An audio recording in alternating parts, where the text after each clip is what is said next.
سائمہ جی آپ بھی اپنا مائک دیکھیے گا، جنہوں نے ہمیں آج ہی شاید جوائن کیا۔ عنقریب انہیں معلوم ہو جائے گا کہ ہم نے اس سے پہلے جس بستی کو بھی ہلاک کیا ہے ان کے لیے خاص مدت عمل لکھی جا چکی تھی۔ کوئی قوم نہ اپنے وقت سے پہلے ہلاک ہو سکتی ہے نہ اس کے بعد ہی چھوٹ سکتی ہے۔ یعنی ان سے پہلے جو قومیں تباہ ہوئیں وہ بھی اسی طرح اپنی زندگیوں میں مست تھیں، مگر عذاب کا وقت جب آ گیا تو وہ پچھتانے لگی۔ یہ لوگ کہتے ہیں اے وہ شخص جس پر یہ ذکر نازل ہوا ہے، تو تو تو یقیناً دیوانہ ہے۔ کس پہ، کس کو کہہ رہے ہیں؟ رسول اللہ صلی اللہ علیہ وسلم کو ان کو دیوانہ کہہ رہے ہیں، کیونکہ وہ قرآن سنانا شروع ہو گئے ہیں، اس لیے ان کے خیال میں وہ دیوانے ہو گئے ہیں۔ ذکر کا لفظ جو ہے وہ قرآن میں کلام الہی کے لیے استعمال ہوا ہے، اور اس کا مطلب ہے یاد دلانا، ہوشیار کرنا اور نصیحت کرنا۔ جیسے کل بھی بات ہوئی تھی کہ ذکر قرآن کو ہی کہا جاتا ہے۔ اگر تو سچا ہے تو ہمارے سامنے فرشتوں کو کیوں نہیں لے آتا؟ اللہ تعالیٰ اس کا جواب دیتے ہیں ہم فرشتوں کو یوں ہی نہیں اتار دیا کرتے، وہ جب اترتے ہیں تو حق کے ساتھ اترتے ہیں، پھر لوگوں کو مہلت نہیں دی جاتی۔ یعنی فرشتے کوئی تماشا اتارنے دکھانے کے لیے نہیں اللہ تعالیٰ نازل کر دیتا۔ جب کسی قوم نے یہ کہہ دیا کہ فرشتے بھیج دو تو وہ فوراً حاضر کر دے، ایسا کچھ نہیں ہے۔ فرشتوں کو بھیجنے کا وقت وہ آخری وقت ہوتا ہے جب کسی قوم کا فیصلہ چکا دینے کا اللہ تعالیٰ ارادہ کر لیتے ہیں، اور حق کے ساتھ اترنے کا مطلب ہے کہ وہ حق لے کر اترتے ہیں، یعنی اللہ کا وہ برحق فیصلہ جو اللہ تعالیٰ نے بھیجا ہوتا ہے عذاب کا، اور وہ اسے نافذ کر کے چھوڑتے ہیں پھر اس کے بعد، اور پھر لوگوں کو مہلت نہیں دی جاتی۔ انا نحن نزلنا الذکر وانا له لحافظون۔ جہاں تک اس ذکر کا تعلق ہے تو ہم نے اس کو نازل کیا اور ہم خود ہی اس کے نگہبان ہیں۔ یعنی قرآن کی بات ہو رہی ہے کہ تمہارے مٹانے سے یہ نہیں مٹے گا، یہ تو رب کا نازل کرتا ہے، وہی اس کو نازل کرنے والا ہے اور وہی اس کی حفاظت کرنے والا ہے۔ اور آپ دیکھیں کہ مصاحف میں تو یہ محفوظ ہے ہی ہے، یہ لوگوں کے سینوں میں بھی محفوظ ہے، تو رسول اللہ صلی اللہ علیہ وسلم کو تسلی بھی دی جا رہی ہے۔ وما یاتیہم من رسول الا کانوا بہ یستہزئون۔ اے نبی صلی اللہ علیہ وسلم، ہم تم سے پہلے بہت ساری قوموں، گزری ہوئی قوموں میں رسول بھیج چکے ہیں، کبھی ایسا نہیں ہوا کہ ان کے پاس کوئی رسول آیا ہو اور انہوں نے اس کا مذاق نہ اڑایا ہو۔ مجرمین کے دلوں میں تو ہم اس ذکر کو اس طرح گزارتے ہیں۔ جو لفظ ہے آیت میں وہ یہ ہے، آیت نمبر 12، کَذَلِکَ نَسْلُکُهُ فِی قُلُوبِ الْمُجْرِمِین۔ نسلکو، یہ نسلکو کا مطلب ہوتا ہے کہ کسی چیز کو دوسری چیز میں چلانا، پرونا، جیسے جیسے دھاگے کو سوئی کے ناکے میں سے گزارا جاتا ہے۔ تو مطلب کیا بنے گا کہ ایمان والوں کے دل میں جب یہ قرآن داخل ہوتا ہے تو ان کا ایمان تازہ کر دیتا ہے، اور کافروں کے دل میں یہ ایک گرم سلاخ کی طرح داخل ہوتا ہے، اور وہ جل جل کر رہ جاتا ہے، اور اس کے اندر ضد کی آگ مزید بھڑک اٹھتی ہے۔ مجرمین کے دلوں میں تو ہم اس ذکر کو اس طرح گزارتے ہیں، وہ اس پر ایمان نہیں لایا کرتے۔ قدیم سے اس کماش کے لوگوں کا یہی طریقہ چلا آ رہا ہے۔ اگر ہم ان پر آسمان کا کوئی دروازہ کھول دیتے اور وہ دن دہاڑے اس میں چڑھنے بھی لگتے، تب بھی وہ یہی کہتے ہماری آنکھوں کو دھوکا ہو رہا ہے، بلکہ ہم پر تو جادو کر دیا گیا ہے۔ یعنی یہی وہ مطالبات ہیں جو وہ کہہ رہے ہیں کہ ہمیں دکھا دیجیے تو ہم ایمان لائیں گے۔ تو اللہ تعالیٰ اسی کے بارے میں کہہ رہے ہیں کہ اگر ہم یہ ان کو دکھا دیتے، ان مکذبین کو، ان منکرین کو، تو کیا ہوتا؟ وہ کہتے ہیں کہ ہم پہ جادو کیا جا رہا ہے۔ تو اصل میں اللہ تعالیٰ انہی لوگوں کا بدصورت چہرہ انہی کے سامنے لے کر آ رہے ہیں کہ معجزے مانگنا تو ایک عذر کی بات ہے، صرف بہانہ ہے، اصل بات تو یہ ہے کہ تم ماننا ہی نہیں چاہتے۔ وَلَقَدْ جَعَلْنَا فِي السَّمَاءِ بُرُوجًا وَزَيَّنَا لِلنَّاظِرِينَ۔ یہ ہماری کار فرمائی ہے کہ آسمان میں ہم نے مضبوط برج بنائے ہیں، بروج، یا یوں کہہ سکتے ہیں قلعے بنائے ہیں۔ یعنی عالم بالا کے ایسے علاقوں کو، کچھ علاقوں کو محفوظ کیا گیا ہے، جیسے قلعہ حفاظت کے لیے بنایا جاتا ہے، اسی طرح وہاں پہ بھی قلعے بنائے گئے ہیں، اور اس کا ایک مطلب گیٹس بھی ہوتا ہے، دروازے۔ ظاہر ہے کہ زمین سے آسمان کی جو کمیونیکیشن ہے وہ کسی نہ کسی دروازے کے تھرو تو ہوگی۔ اب وہی بھی اگر اتری ہے تو وہ دروازوں کے تھرو ہی ہو کے آئی ہے، آسمان سے دنیا تک جب پہنچی ہے۔ سو اللہ تعالیٰ نے ان دروازوں کے محفوظ ہونے کی بات یہاں پہ کی ہے۔ ان کو دیکھنے والوں کے لیے آراستہ کیا ہے، کیسے؟ ستاروں کے ساتھ۔ ہر شیطان مردود سے ان کو محفوظ کر دیا، کوئی شیطان ان میں ان کی راہ نہیں پا سکتا، الا یہ کہ کوئی سن گن لے لے۔ مگر جب وہ سن گن لینے کی کوشش کرتا ہے تو کیا ہوتا ہے؟ فَأَتْبَعَهُ شِهَابٌ مُبِينٌ، تو ایک شعلہ روشن اس کا پیچھا کرتا ہے، یعنی جس طرح کی ایک لیزر بیم ہوتا ہے، لیزر بیم ان پر ڈالا جاتا ہے ان شیطانوں پہ، اور وہ کیا کرتے ہیں؟ وہ ختم ہو جاتے ہیں اس سے۔ تو کچھ روایات سے ہمیں پتہ چلتا ہے کہ جب اللہ تعالیٰ کوئی حکم صادر فرماتے ہیں تو فرشتوں پر اس کا اس طرح سے اثر ہوتا ہے کہ وہ بے ہوش ہو جاتے ہیں، بے ہوشی کی کیفیت آ جاتی ہے۔ مگر مقرب فرشتوں پہ یہ کیفیت نہیں آتی۔ جب ان کو ہوش آتا ہے تو وہ مقرب فرشتوں سے پوچھتے ہیں کہ ہمارے رب نے کیا فرمایا، پھر جب ان کو بتایا جاتا ہے کہ آپ کے رب نے یہ حکم صادر فرمایا ہے، اور پھر وہ فرشتے باقی فرشتوں کو جب بتا رہے ہوتے ہیں، تو وہ موقع ہوتا ہے کہ جب کوئی ایک دو الفاظ، ویسے تو ان کو مار بھگایا جاتا ہے جیسے کہ بتایا کہ شعلہ ان کے پیچھے لگتا ہے، ایک فائرنگ ہوتی ہے ان کے اوپر، لیکن اگر کوئی ایک دو الفاظ ان کے کانوں میں، کسی کوئی زندہ بچ گیا اور اس کے کانوں میں پڑ گئے تو پڑ گئے، وہ کرتے کیا ہیں، وہ پھر آ کے زمین پہ موجود جو کاہن ہوتے ہیں ان کے کانوں میں ڈالتے ہیں۔ اس کا ایک بیک گراؤنڈ ہے کہ عربوں میں کہانت عام تھی، کاہن وہ لوگ ہوتے ہیں جو مستقبل کا حال بتانے کا دعویٰ کرتے ہیں، اور اصل میں ان کو یہ باتیں یہی شیطان جن بتاتے ہیں، یعنی ان لوگوں پر کاہنوں پر جن اترا کرتے ہیں۔ تو وہی بات ہے کہ تھوڑی سی ایک دو باتیں ان کے کانوں میں ڈال دیتے ہیں، باقی کی آگے پیچھے کی کہانی وہ خود ہی جوڑ لیتے ہیں۔ تو ان کا خیال تھا کہ رسول اللہ صلی اللہ علیہ وسلم پر بھی اسی طرح سے کچھ وارد ہوتا ہے، اسی لیے وہ رسول اللہ صلی اللہ علیہ وسلم کو کاہن بھی کہتے تھے۔ جادوگر کا بھی ہم نے دیکھا کہ وہ جادوگر کیوں کہا کرتے تھے، اور ابھی پیچھے ہم نے پڑھا کہ وہ مجنون بھی کہتے تھے۔ حالانکہ یہ بالکل محفوظ کلام ہے، اللہ تعالیٰ نے بنایا ہے اس کو اتنا زیادہ محفوظ کہ اس نے اس کی حفاظت کا انتظام کیا جب وہی آ رہی تھی، یعنی اس وقت جب یہ نازل ہو رہا تھا کہ شیطانوں کو اس کی بھنک بھی نہ پڑے، اور یہ آج تک محفوظ ہے۔ اور انشاءاللہ سورہ جن میں بھی ہم پڑھیں گے آگے جا کے کہ کس طریقے سے پہلے جن جو ہیں وہ جا کے بیٹھا کرتے تھے آسمانوں کے اندر، لیکن جب وہی کا نزول شروع ہوا تو ان کا جانے پہ بھی پابندی لگ گئی، اتنی زیادہ پہرے داری سخت تھی۔ ہم نے زمین کو پھیلایا اور اس میں پہاڑ جمائے، اس میں ہر نوع کی نباتات ٹھیک ٹھیک نپی تلی مقدار کے ساتھ اٹھائیں، اس میں معیشت کے اسباب فراہم کیے تمہارے لیے بھی اور ان بہت ساری مخلوقات کے لیے بھی جن کے رازق تم نہیں ہو۔ کوئی چیز ایسی نہیں جس کے خزانے ہمارے پاس نہ ہوں، جس چیز کو بھی ہم نازل کرتے ہیں ایک مقرر مقدار میں نازل کرتے ہیں، یعنی دنیا میں جتنی مخلوقات موجود ہیں انسانوں سمیت جو ڈیپینڈنٹ ہیں ان ساری چیزوں کے اوپر، اللہ تعالیٰ کہتے ہیں ہم ان سب کو رزق دیتے ہیں، کسی کے لیے کوئی کمی نہیں ہے۔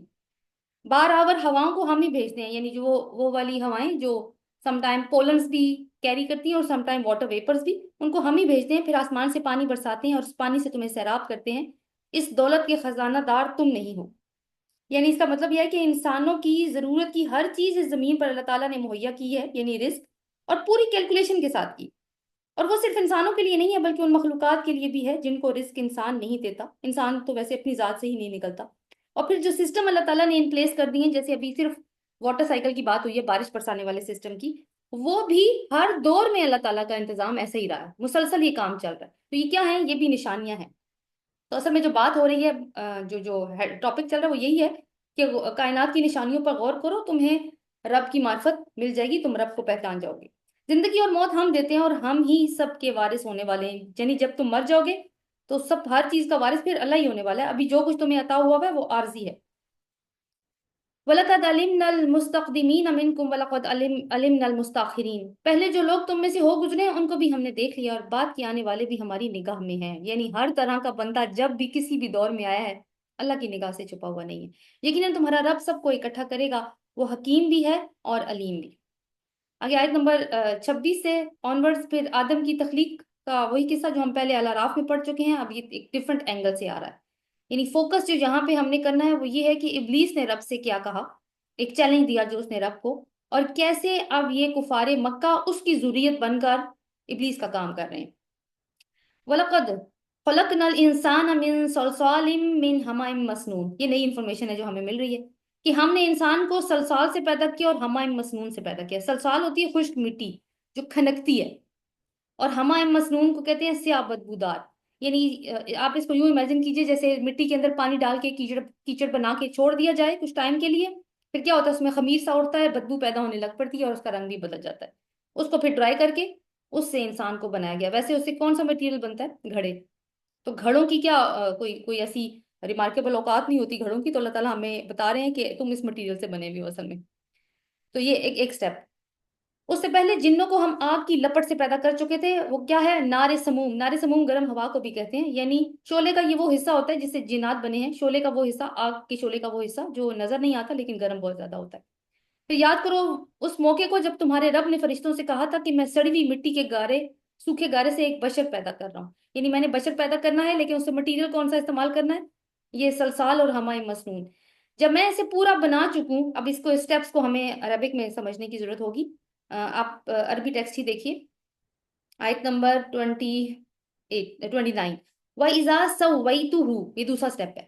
فَإِذَا سَوَّيْتُهُ وَنَفَخْتُ فِيهِ مِن رُوحِي فَقَعُوا لَهُ سَاجِدِينَ، پھر جب میں اس کا تصفیہ کر لوں، سوا سوا کہتے ہیں برابر، ویسے اس کا مطلب سوا ہے، تو سوئی تو ہوں، جب میں اس کو یعنی ایک تو مٹی سے ایک پتلا سا بنا دیا نا اللہ تعالیٰ نے، لیکن صرف پتلا بنا کے نہیں چھوڑا، بلکہ کیا کیا ہے، اس کی نوک پلک سنواری ہے، اس کا ناک نقشہ درست کیا ہے، پھر اس کے اندر تمام قوتیں اور صلاحیتیں رکھی ہیں۔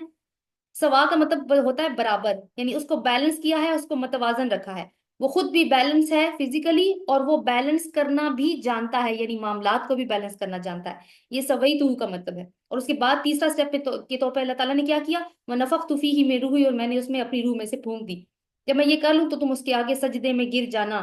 اس کا مطلب ہے کہ آدم کی تخلیق سے پہلے ہی اس کے بننے کے عمل اور سجدے کا فیصلہ ہو چکا تھا، اور ابلیس چونکہ فرشتوں کی وہ جو مقربین ملائکہ ہیں اس کی جماعت میں شامل تھا، تو وہ یہ اس بات کی خبر تھی اس کو کہ ایسا کچھ ہونے والا ہے۔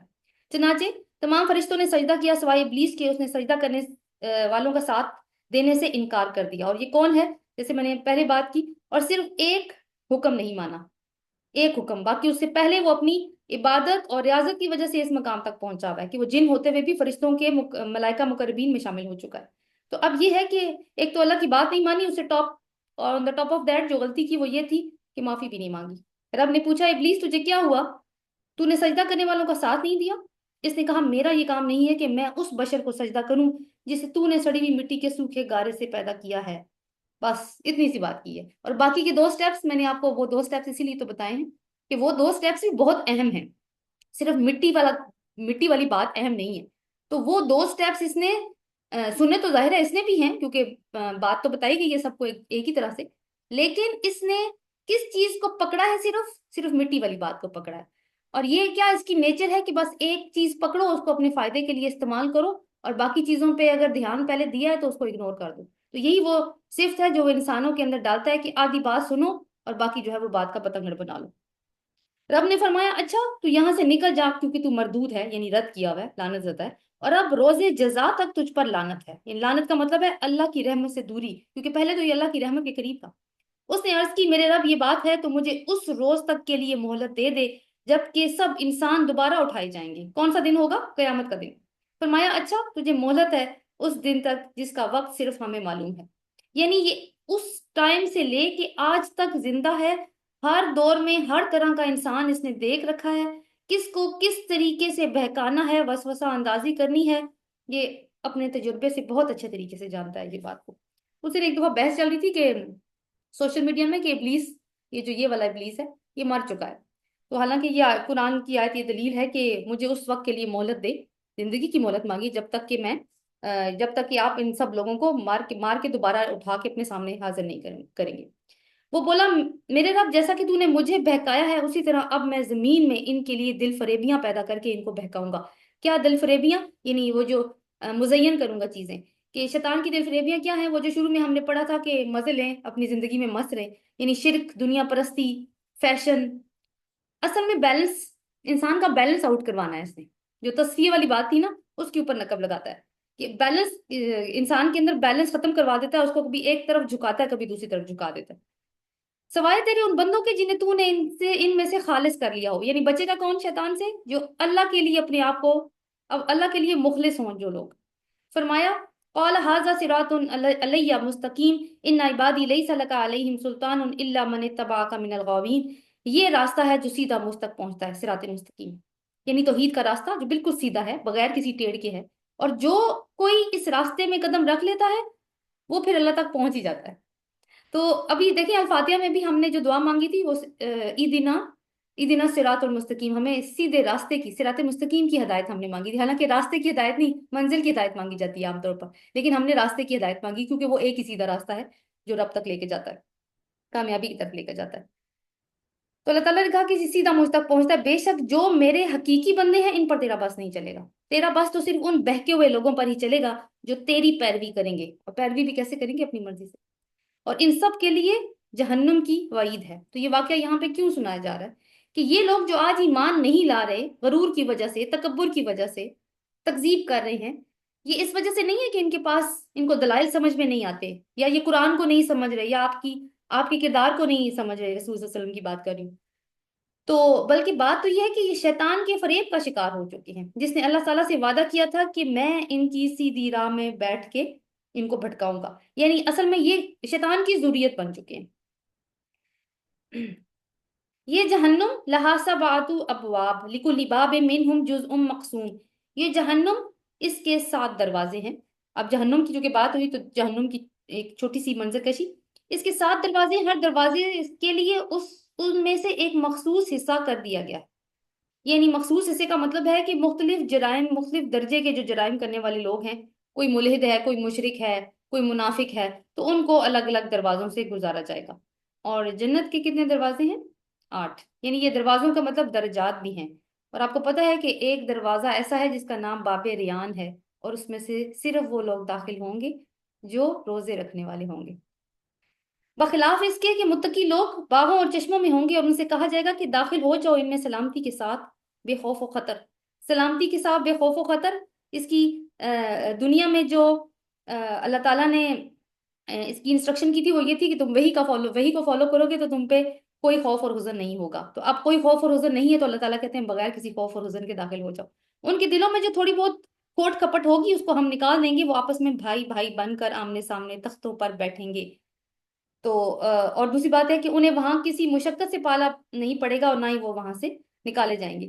تو یہ جو کھوٹ کپٹ کی بات ہے کہ ان کے دلوں سے نکالے جائیں گے، تو رسول صلی اللہ علیہ وسلم نے فرمایا کہ مومن آگ سے چھٹکارا پائیں گے تو ان کو جنت اور جہنم کے درمیان میں ایک پل کنترا اس پر روک لیا جائے گا، اور دنیا میں ان کے جو مظالم تھے ایک دوسرے پر، ان کا قصاص دلوایا جائے گا، یہاں تک کہ جب وہ پاک صاف ہو جائیں گے پھر انہیں جنت میں داخلے کی اجازت ہوگی۔ اور قسم ہے محمد کو صلی اللہ علیہ وسلم، قسم ہے محمد کو اس ذات کی جس کے قبضے میں اس کی جان ہے، ہر جنتی اپنے گھر کا راستہ ایسے جانتا ہوگا جیسے وہ یہاں پہلے رہ کر گیا ہے۔ اللہ تعالیٰ ہمیں بھی ان میں شامل کرے۔ نبی عبادی انی انا الغفور الرحیم وان عذابی هو العذاب العلیم۔ اے نبی صلی اللہ علیہ وسلم، میرے بندوں کو خبر دے دو میں بہت درگزر کرنے والا ہوں اور رحیم ہوں، مگر اس کے ساتھ میرا عذاب بھی نہایت دردناک ہے۔ یعنی کس کے لیے غفور الرحیم ہوں؟ وہ جنہوں نے خالص کر لیا اپنے آپ کو۔ اور دردناک عذاب کس کے لیے ہوگا؟ وہ جو شیطان کے پیروکار ہوں گے۔ اب آگے جو آیات آ رہی ہیں 49 سے 79، اس میں یہ ہے کہ قریش کے سرداروں کو بتایا جا رہا ہے کہ تمہیں فرشتوں کو دیکھنے کا بڑا شوق ہے، تو فرشتے جب نازل ہوتے ہیں تو وہ کون سے حالات ہوتے ہیں جب وہ نازل ہوتے ہیں؟ وَنَبِّئْهُمْ عَنْ ضَيْفِ إِبْرَاهِيمَ إِذْ دَخَلُوا عَلَيْهِ فَقَالُوا سَلَامًا قَالَ إِنَّ مِنْكُمْ وَجِلُونَ۔ انہیں ذرا ابراہیم کے مہمانوں کا قصہ سناؤ، جب وہ آئے اس کے ہاں تو کہا تم پر سلام ہو، اس نے کہا ہمیں تم سے ڈر لگتا ہے۔ یہ بات ہم ڈسکس کر چکے ہیں پہلے۔ انہوں نے جواب دیا ڈرو نہیں، لا توجل انا نبشرک بغلام علیم۔ یہ غلام علیم والی بات بھی آپ نے یاد رکھنی ہے۔ ہم تمہیں ایک بڑے سیانے لڑکے کی بشارت دیتے ہیں۔ اور وہ کس کی بشارت دے رہے تھے؟ حضرت اسحاق علیہ السلام کی۔ ابراہیم نے کہا کیا تم اس بڑھاپے میں مجھے اولاد کی بشارت دیتے ہو؟ ذرا سوچو تو صحیح، یہ تم مجھے کیسی بشارت دے رہے ہو؟ انہوں نے جواب دیا ہم تمہیں برحق بشارت دے رہے ہیں، تم مایوس نہ ہو۔ قال ومن یقنط من رحمت ربہ الا الضالون، آیت نمبر 56۔ ابراہیم نے کہا اپنے رب کی رحمت سے مایوس تو گمراہ لوگ ہی ہوا کرتے ہیں۔ یہی بات کس نے کی تھی؟ حضرت یعقوب علیہ السلام نے، جو کون ہے؟ اسحاق علیہ السلام کے بیٹے ہیں۔ اور آپ دیکھیں کہ یہ لیگسی جو ابراہیم علیہ السلام کی ہمیں اسحاق علیہ السلام کے اندر بھی نظر آ رہی ہے، اور ان کے بعد ہمیں یوسف علیہ السلام میں بھی نظر آئی تھی۔ تو انہوں نے کیونکہ یہی نصیحت کی تھی۔ اور دوسری بات ہے کہ مسلمانوں کو اور رسول اللہ صلی اللہ علیہ وسلم کو حوصلہ بھی دیا جا رہا ہے، اور ساتھ میں قریش کو ایک وارننگ بھی ساتھ میں دی جا رہی ہے۔ پھر ابراہیم نے پوچھا اے بھیجے ہوئے، یعنی جن کو اللہ نے بھیجا، وہ مہم کیا ہے جس پر آپ حضرات تشریف لائے ہیں؟ کیونکہ ابراہیم جانتے ہیں کہ خالی یہ کام کرنے کے لیے تو آئے نہیں ہوں گے، تو فرشتے ایسے ایسے تو نہیں اتر جاتے۔ وہ بولے ہم ایک مجرم قوم کی طرف بھیجے گئے ہیں، صرف لوط کے گھر والے مستثنا ہیں، ان سب کو ہم بچا لیں گے سوائے اس کی بیوی کے لیے۔ ہم نے مقدر کر دیا کہ وہ پیچھے رہ جانے والوں میں شامل نہیں ہے۔ ہم نے مقدر کرنے کا مطلب ہے کہ ہم چونکہ وہ اللہ تعالیٰ کی ٹیم کا حصہ ہیں، تو ایز اے وہ مینجمنٹ ٹیم وہ کہہ رہے ہیں کہ ہم نے فیصلہ کیا، تو یہ اللہ تعالیٰ کا فیصلہ ہے کہ ان کی بیوی جو ہے وہ عذاب میں شکار ہوگی، عذاب کا شکار ہوگی۔ فلما جاء آل لوط المرسلین، اب پہلے کہاں مرسلون آئے تھے؟ حضرت ابراہیم علیہ السلام کے پاس، اب کدھر آئے ہیں؟ حضرت لوط علیہ السلام کے پاس۔ تو بیسکلی تو لوط علیہ السلام کی قوم کے اوپر ہی تو آئے ہیں۔ پھر جب یہ فرشتے لوط علیہ السلام کے یہاں پہنچے تو اس نے کہا آپ لوگ اجنبی معلوم ہوتے ہیں؟ انہوں نے جواب دیا نہیں، بلکہ ہم وہی چیز لے کر آئے ہیں جس کے آنے میں یہ لوگ شک کر رہے تھے۔ کہ کون سے لوگ؟ ان کی قوم شک کر رہے تھے کہ عذاب کبھی نہیں آئے گا، تو ہم عذاب لے کر آ چکے ہیں۔ ہم تم سے سچ کہتے ہیں ہم حق کے ساتھ تمہارے پاس آئے ہیں۔ حق کا مطلب کیا ہے؟ اللہ کا فیصلہ، جو عذاب کا فیصلہ ہے وہ ہم لے کر اترے ہیں۔ لہٰذا اب تم رات رہے اپنے گھر والوں کو لے کر نکل جاؤ اور خود ان کے پیچھے پیچھے چلو، تم میں سے کوئی پلٹ کر نہ دیکھے، یعنی گھر والے تمہارے آگے چلیں گے، تم ان کے پیچھے چلنا ٹو میک شیور کہ کوئی پیچھے نہ دیکھے۔ اب اس میں دیکھیں گھر والوں میں صرف 2 بیٹیاں ہیں جو ایمان لائی ہوئی ہیں، بیوی بھی ایمان نہیں لائی، بس سیدھے چلے جاؤ جدھر جانے کا تمہیں حکم دیا گیا ہے، اور بتایا جاتا ہے کہ شام کی طرف جانے کا حکم دیا گیا تھا، اور اسے ہم نے یہ فیصلہ پہنچا دیا کہ صبح ہوتے ہی ان لوگوں کی جڑ کاٹ دی جائے گی۔ وجاء اہل المدینۃ یستبشرون، اتنے میں شہر کے لوگ خوشی کے مارے بےتاب ہو کر لوط کے گھر اتر آئے، کیونکہ نوجوان لڑکوں کی صورت میں فرشتے آئے تھے اور ان کا قصور ہمیں پتہ ہے کہ کس مستی میں تھے یہ لوگ۔ لوط علیہ السلام نے کہا بھائیو یہ میرے مہمان ہیں، مجھے ذلیل نہ کرو، اللہ سے ڈرو، مجھے رسوا نہ کرو۔ اچھا apart from the specific point جو کہ ہم ڈسکس کر رہے ہیں، آپ دیکھیں کہ ان دونوں واقعات میں، یعنی پہلے فرشتے ابراہیم علیہ السلام کے پاس آئے، پیچھے بھی ہم پڑھ چکے ہیں، اب لوط علیہ السلام کے پاس آئے ہیں، ہمیں ایک درس ملتا ہے مہمانداری کا اور مہمانوں کی عزت و تکریم کا۔ وہ بولے کیا ہم بارہا تمہیں منع نہیں کر چکے کہ دنیا بھر کے ٹھیکیدار نہ بنو؟ یعنی قوم جو ہے لوط علیہ السلام کی قوم آگے سے یہ کہتی ہے کہ تم ہمیں کیوں منع کرتے ہو، تم ہمارے ٹھیکیدار نہیں ہو۔ لوط نے کہا اگر تمہیں کچھ کرنا ہی ہے تو یہ میری بیٹیاں موجود ہیں، یعنی اپنی خواہش کو جائز طریقے سے پوری کرو، اور قوم کی بیٹیاں یعنی باقی جو خواتین ہیں قوم کی، وہ کیونکہ رسول کی بیٹیاں ہی ہوتی ہیں، تو ان سے نکاح کرو اور اس طریقے سے اپنی خواہشات کو پورا کرو۔ لَعُمْرُكَ إِنَّهُمْ لَفِي سَكْرَتِهِمْ يَعْمَهُونَ، تمہاری جان کی قسم ہے نبی، اللہ تعالیٰ فرما رہے ہیں تمہاری جان کی قسم ہے نبی صلی اللہ علیہ وسلم، اس وقت ان پر ایک نشہ سا چڑھا ہوا تھا جس میں وہ آپے سے باہر ہوئے جاتے تھے۔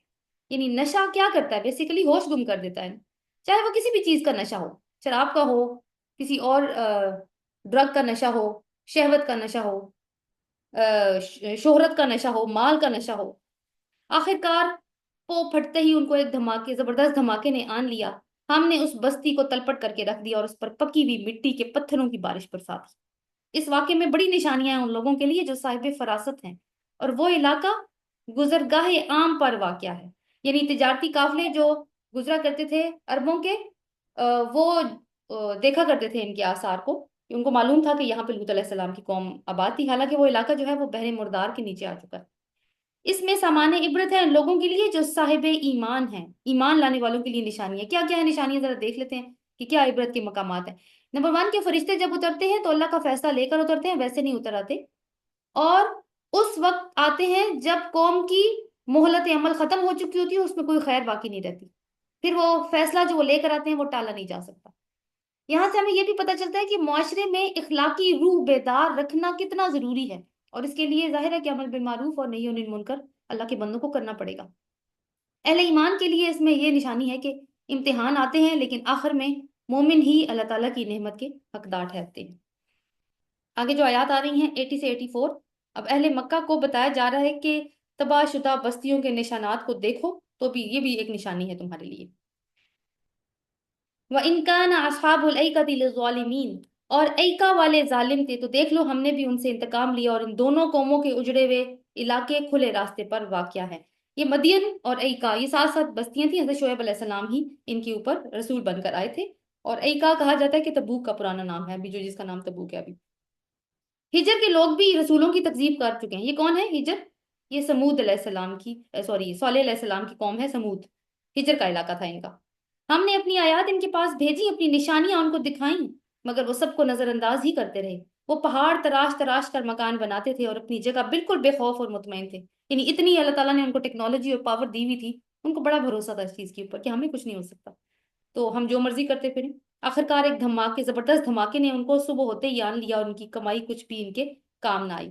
تو یہ بھی علاقہ جو ہے وہ تجارتی گزرگاہ پر واقع ہے جہاں سے قریش دن رات گزرا کرتے تھے۔ وَمَا خَلَقْنَا السَّمَاوَاتِ وَالْأَرْضَ وَمَا بَيْنَهُمَا إِلَّا بِالْحَقِّ وَإِنَّ السَّاعَةَ لَآتِيَةٌ فَاصْفَحِ الصَّفْحَ الْجَمِيلَ۔ اب یہاں پہ 85 سے 99 تک رسول اللہ صلی اللہ علیہ وسلم سے خطاب ہے، سورت کا کنکلوژن ہے کہ مخالفت تو ہے لیکن آپ صبر و استقامت کا مظاہرہ کیجیے۔ ہم نے زمین اور آسمانوں کو اور ان کی سب موجودات کو حق کے سوا کسی اور بنیاد پر خلق نہیں کیا ہے۔ حق کا مطلب ہے مقصد، تو مقصد کیسے ہم بھی تو موجودات میں شامل ہیں، تو مقصد کہاں سے ہمیں پتہ چلے گا؟ ظاہر ہے کہ وہ قرآن ہی ہمیں بتائے گا۔ اور مقصد پورا کیا یا نہیں، جب مقصد کے ساتھ پیدا کیا ہے اس کا مطلب ہے کہ اس مقصد کی اسیسمنٹ ہوگی کب، اور فیصلے کی گھڑی یقیناً آنے والی ہے۔ بس اے نبی صلی اللہ علیہ وسلم تم خوبصورت درگزر سے کام لو، یعنی پہلے کیا تھا؟ خوبصورت صبر، رسول اللہ وہ یعقوب علیہ السلام، اور یہاں پہ خوبصورت صبر سے کام لو، خوبصورت درگزر سے سوری کام لو، یقینا تمہارا رب سب کا خالق ہے، وہ سب جانتا ہے۔ اور یہ والی آیت جو ہم پہلے بھی پڑھ چکے ہیں سورہ فاتحہ میں، وَلَقَدْ آتَيْنَاكَ سَبْعًا مِّنَ الْمَثَانِي وَالْقُرْآنِ الْعَظِيمِ، ہم نے تم کو 7 ایسی آیتیں دے رکھی ہیں جو بار بار دہرائے جانے کے لائق ہیں، اور تمہیں قرآن عظیم عطا کیا ہے۔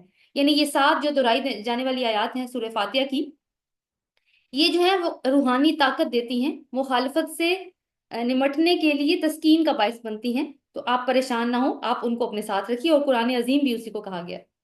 تم اس متاع دنیا کی طرف آنکھ اٹھا کر نہ دیکھو، کہ متاع ہوتا ہے چھوٹے سے تھوڑی دیر کا فائدہ جس چیز سے اٹھایا جائے، تو اصل چیز کیا ہے، اصل دولت کیا ہے، وہ ہدایت۔ ان کی طرف آنکھ اٹھا کر نہ دیکھو جو ہم نے ان میں سے مختلف لوگوں کو دے رکھی ہے، اور نہ ان کے حال پر اپنا دل کڑاؤ، انہیں چھوڑ کر ایمان لانے والوں کی طرف جھکو۔ یعنی کئی دفعہ ہوتا ہے نا، انسان یہ سوچتا ہے کہ یار یہ اتنی بغاوت کر رہے ہیں یہ لوگ اللہ تعالیٰ سے، کوئی بات نہیں مانتے، میں ان کو دعوت، رسول صلی اللہ علیہ وسلم یہ سوچ سکتے ہیں کہ میں ان کو دعوت دے رہا ہوں دن رات، لیکن یہ ماننے کو تیار ہی نہیں ہے، اور دیکھو کہ نعمتوں کے بھی ان کے اوپر دروازے کھلے ہوئے ہیں۔ تو اللہ تعالیٰ نے کہا کہ نہیں، اس چیز کے اوپر آپ کا دھیان نہ جائے، وہ تو دنیا کا تھوڑا سا سامان ہے جو ہم نے ان کو دے رکھا، اور بس یہی متاع ہے ان کے پاس، اور اس کے بعد کوئی امید نہیں ہے، کچھ نہیں ہے ان کے پاس۔ آپ کیا کریں؟ انہیں چھوڑ کر ایمان لانے والوں کی طرف جھکیں، یعنی یہ آپ کی ٹیم بننے جا رہی ہے جس نے پھر آخرکار وہ بے مثال کامیابی حاصل کرنی ہے۔ کہہ دو میں تو صاف صاف تنبیہ کرنے والا ہوں، یہ اسی طرح کی تنبیہ ہے جیسی ہم نے ان تفرقہ پردازوں کی طرف بھیجی تھی جنہوں نے اپنے قرآن کو ٹکڑے ٹکڑے کر ڈالا ہے۔ یہ تفرقہ پرداز کون ہے؟ یہ اہل کتاب کی بات ہے، کیونکہ اہل کتاب کے پاس قرآن سے پہلے تورات آئی تھی، اس کے لیے تورات کو اب یہاں پہ قرآن کہا گیا۔ قرآن کا بیسیکلی مطلب ہوتا ہے پڑھی جانے والی چیز، یعنی ان کا قرآن کیا تھا؟ تورات، اور ہمارا قرآن یہ والا ہے۔ تو انہوں نے اپنے قرآن کو ٹکڑے ٹکڑے کر ڈالا ہے، تو قسم ہے تیرے رب کی، ہم ضرور ان سے پوچھیں گے کہ تم کیا کرتے رہے ہو۔ تو یہ تو اہل کتاب کی حرکت تھی نا، مگر آج ہم نے قرآن کے ساتھ کیا سلوک کر رکھا ہے؟ بہت سارے فرقے ہیں، ہر فرقہ قرآن سے ہی دلائل نکالتا ہے، اور دلیل یہ نکالتا ہے کہ ہم ٹھیک ہیں اور باقی سارے کافر ہیں۔ تو اللہ تعالیٰ کہتے ہیں کہ پھر ہم ضرور ان سے پوچھیں گے کہ تم کیا کرتے رہے۔ قرآن کو تو ہول ایز اے ہول لینے کی ضرورت تھی، تب جا کے اس نے اللہ کی رسی بننا تھا، اور ایک اتحاد کا باعث بھی۔ بس اے نبی صلی اللہ علیہ وسلم، جس چیز کا تمہیں حکم دیا جا رہا ہے اسے ہاں کے پکارے کہہ دو، اور شرک کرنے والوں کی ذرا برابر پرواہ نہ کرو۔ یعنی جو وہی آ رہی ہے، بس یہ نہ سوچیں کہ کوئی کیا بات کرتا ہے، کیا اعتراض کرتا ہے، بس آپ نے وہ پہنچا دینی ہے۔ تمہاری طرف سے ہم ان مذاق کرنے والوں کی خبر لینے کے لیے کافی ہیں، جو اللہ کے ساتھ کسی اور کو بھی خدا قرار دیتے ہیں، عنقریب انہیں معلوم ہو جائے گا۔ ہمیں معلوم ہے جو باتیں یہ لوگ آپ پر بناتے ہیں ان سے آپ کے دل کو سخت کوفت ہوتی ہے۔ کیا باتیں؟ معجزہ کیوں نہیں لے کر آتے؟ یہ اللہ نے فرشتے کو کیوں نہیں بھیجا، انسان کو کیوں بھیج دیا؟ کبھی کہتے ہیں مجنون ہے، کبھی کہتے ہیں جادوگر ہے، کبھی کہتے ہیں کاہن ہے۔ تو اللہ تعالیٰ کہتے ہیں کہ آپ کو جو کچھ یہ کہہ رہے ہیں نا، مجھے پتا ہے کہ آپ کے دل پہ کیا گزرتی ہے اس سے۔ یعنی اللہ تعالیٰ اپنے حبیب کو تسلی دے رہے ہیں کہ یہ کام، اور اکنالج کر رہے ہیں کہ آپ جو کام کر رہے ہیں وہ بہت مشکل کام ہے، تو کیا کریں آپ، اس کا علاج کیا ہے؟ فَسَبِّحْ بِحَمْدِ رَبِّكَ وَكُن مِّنَ السَّاجِدِينَ وَاعْبُدْ رَبَّكَ حَتَّىٰ يَأْتِيَكَ الْيَقِينُ۔ اپنے رب کی حمد کے ساتھ اس کی تسبیح کرو، یہ علاج ہے، حمد کے ساتھ کرو، یعنی حمد بھی کرو، اس کی تسبیح بھی کرو، اور اس کی جناب میں سجدہ بجا لاؤ، یعنی کہ صلات کا اہتمام کرو۔ اور صلات تو ویسے بھی ہمیں حکم دیا گیا ہے کہ مشکل میں کیا کرو، صلات اور صبر سے کام لو، اور اس آخری گھڑی تک اپنے رب کی بندگی کرتے رہو جس کا آنا یقینی ہے۔ موت کو یہاں پہ یقین کہا گیا ہے۔ تو کیا ہے کہ اللہ کے ذکر سے دلوں کو مضبوطی بھی ملتی ہے، اور پیچھے ہم نے کیا پڑھا تھا؟ بے شک اللہ کے ذکر سے دلوں کو اطمینان نصیب ہوتا ہے، اور نماز اللہ تعالیٰ سے تعلق جوڑتی ہے۔ آپ دیکھیں جہاں پہ مشکلات کا ذکر آتا ہے نا، نماز اور تسبیح کا تذکرہ بھی ساتھ آتا ہے، یہ وہ ڈھال بن جاتی ہے، یعنی یہ وہ پروٹیکٹیو شیلڈ بن جاتی ہے۔ پھر دل جب مطمئن ہو جاتا ہے انسان کا، اصل بات تو دل کی ہے نا، کہ کئی دفعہ بہت زیادہ چیزیں، بہت فیسلٹیز انسان کے پاس موجود ہوتی ہیں، دیکھنے والے امپریس ہو رہے ہوتے ہیں، دل مطمئن نہیں ہوتا۔ لیکن کئی دفعہ حالات بڑے نامصائب ہوتے ہیں باہر کے، لیکن دلوں میں اطمینان ہوتا ہے۔ تو یہ اللہ تعالیٰ کی طرف سے ہے، اور یہ اطمینان کا جو طریقہ ہے وہ اللہ تعالیٰ نے ہمیں بتا دیا ہے۔ سورۃ النحل مکی صورت ہے، نحل کا مطلب ہوتا ہے شہد کی مکھی۔ یہ اس ٹائم کی صورت ہے جب ہجرت حبشہ ہو چکی ہے، یعنی 5 نبوی۔ مسلمان قریش کے ظلم و ستم کی چکی میں پس رہے ہیں، ناقابل برداشت حالات ہیں، اور اس میں کوئی ایسا بھی ہے، ان کو مجبور کیا جا رہا ہے مسلمانوں کو کہ کلمہ کفر کہہ دو، یعنی اپنی دین سے مرتد ہو جاؤ۔ تو اس کا بھی دیکھیں گے کہ کیا حکم ہے۔ ڈائریکٹ کلام کا انداز ہے، ایک طرح کے آپ دیکھیں کہ وارننگ سے بات سٹارٹ ہو رہی ہے، کوئی تمہیدی گفتگو اس میں ہمیں نظر نہیں آتی۔ بسم اللہ الرحمن الرحیم، اتا امر اللہ فلا تستعجلوہ۔ سبحانہ و تعالی عما یشرکون، صدق اللہ العظیم۔ اللہ کے نام سے جو بے انتہا مہربان اور رحم فرمانے والا ہے۔ آ گیا اللہ کا فیصلہ، اب اس کے لیے جلدی نہ مچاؤ۔ اب اللہ کے فیصلے سے یہاں پہ کیا مراد ہے، یہ ہم ابھی دیکھتے ہیں تھوڑی دیر میں۔ پاک ہے وہ اور بالا تر ہے اس شرک سے جو یہ لوگ کر رہے ہیں، یعنی جو بھی کہنے اللہ تعالیٰ واحد ہے، اور وہ یہ جو شرکیہ عقائد رکھ کے بیٹھے ہیں اللہ تعالیٰ کے ساتھ، مختلف شریکوں کو جوڑ کر بیٹھے ہیں، اللہ تعالیٰ کو اس سے کوئی فرق نہیں پڑتا۔ تو یہ وہ جو جلد باز ہے نا، جو بار بار کہتے ہیں کہ اللہ کا فیصلہ کیوں نہیں آ رہا، ان کے لیے وعید ہے کہ اب زیادہ تمہیں انتظار نہیں کرنا پڑے گا۔ یہاں پہ اللہ کے فیصلے سے مراد عذاب بھی ہو سکتا ہے اور ہجرت بھی ہو سکتی ہے، کیونکہ ہجرت جب ہو گئی تھی تو اس کے بعد قریش کے غبارے سے ہوا نکل گئی تھی، اس کے بعد جو حالات ہوئے تھے وہ ہم مدنی قرآن میں پڑھ کر آئے ہیں۔ پلیز مائک آف کیجیے گا، تھینک یو۔ وہ اس روح کو اپنے جس بندے پر چاہتا ہے ہمارے حکم سے ملائکہ کے ذریعے نازل کر دیتا ہے۔ یہاں پہ روح سے کیا مراد ہے؟ دیکھیں، ایک روح ہے، روح وہ ہے جو ہمارے جسم میں ہے، یہاں پہ روح سے مراد قرآن ہے۔ تو روح جو ہے نا، چاہے وہ ہمارے جسم کے اندر موجود ہے وہ والی ہو، یا قرآن یعنی وحی کی صورت میں ہو، دونوں عالم امر کی چیزیں ہیں۔ لے کر کون آتا ہے؟ فرشتے، وہ بھی عالم امر کی چیز ہے۔ اور کیسے کس پہ نازل ہوتی ہے؟ رسول کے اوپر اور ان کے قلب مبارک کے اوپر، اور روح کا مسکن دل ہی ہے۔ آگاہ کر دو میرے سوا کوئی معبود نہیں، لہٰذا تم مجھی سے ڈرو۔ اس نے آسمان اور زمین کو برحق پیدا کیا ہے، وہ بہت بالا اور برتر ہے اس شرک سے جو یہ لوگ کرتے ہیں۔